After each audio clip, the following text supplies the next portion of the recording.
Yo guys, what's going on? It's Aces here today with another video. In today's video, we're going to be talking about Verdansk returning to Warzone here for Call of Duty and why I honestly do think that Verdansk will save Warzone. But there's one big question mark surrounding the saving, the revival, whatever hot topic keyword you want to use for bringing Warzone back. It's for how long? How long will Warzone be in a fun state? How long will that nostalgia keep us hooked, keep us entertained when it comes to Verdansk? And I'm going to say something that might surprise you, but I think it's going to be surprisingly long. I think we will see a very, very extended period of time that Verdansk does keep us on Warzone. It keeps us on Call of Duty. Now, here's the thing.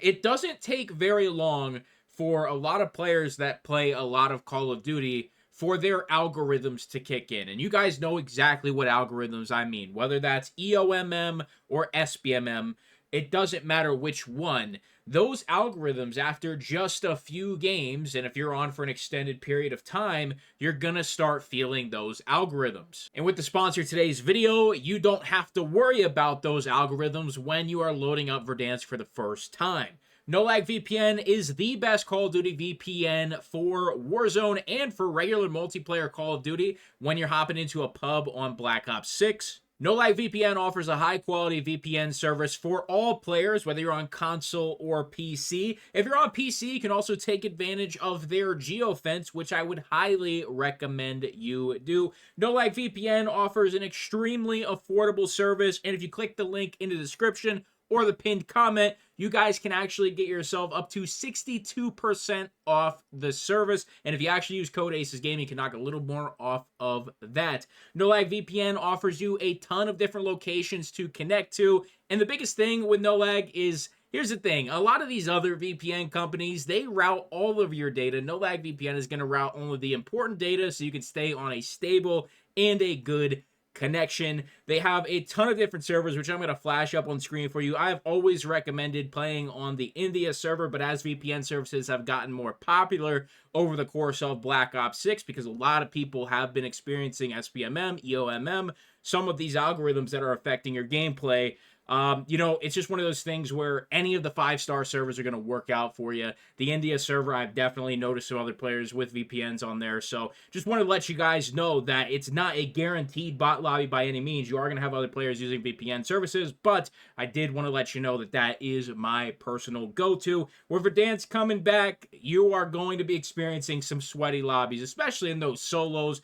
In quads, you got a little bit of help. You got your homies on your back to carry you if needed, but when it comes to those solo lobbies, you definitely want to be grabbing yourself a VPN to help you out. Make sure you click that link in the description to check out the service for 62% off. They have multiple different packages for you to check out, so make sure you do that for me. Let's hop back into it. So these algorithms, SBMM and of course EOMM, they are going to come into play. And the reason that I really have to stress this is because in Modern Warfare 2019, we didn't see these major changes to skill-based matchmaking and engagement-optimized matchmaking until right around that Season 5 range for MW19. That's when everything changed. And, as somebody who was absolutely in love with MW19, I noticed the change right away. We were making content full-time here. MW19 changed a lot of creators' careers, their livelihoods, whether that just for that year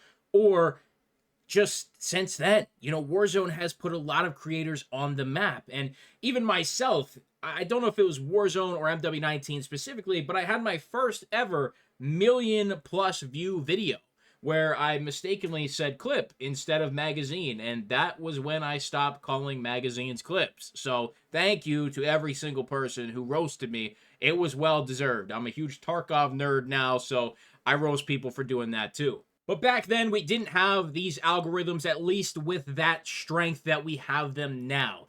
Activision has doubled, if not tripled down on making sure these algorithms cannot be abused, gotten around any single way. And there's only a few different things that you can actually do to get around them. You know, you used to be able to do two boxing. That was a method. You can still use a VPN with relatively good success.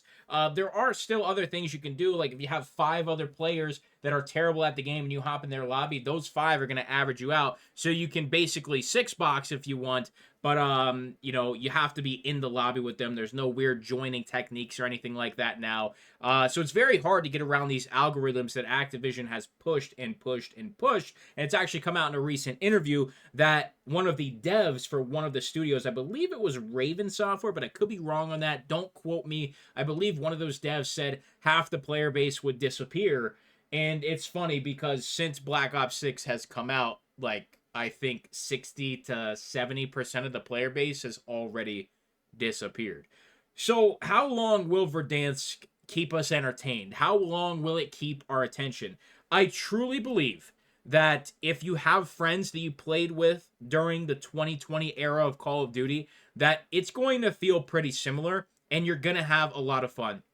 I think if you go into Verdansk and prioritize vibes over, you know, winning matches, sweating every single game, being the best of the best, I understand that you don't want to just get on COD to lose, but at the same time, the more serious you take it, I feel like the more annoyed and the quicker that nostalgia is going to wear off. I feel like you have to really go into it with the sake of having fun and enjoying it for what it is rather than getting upset with the things that aren't the same anymore.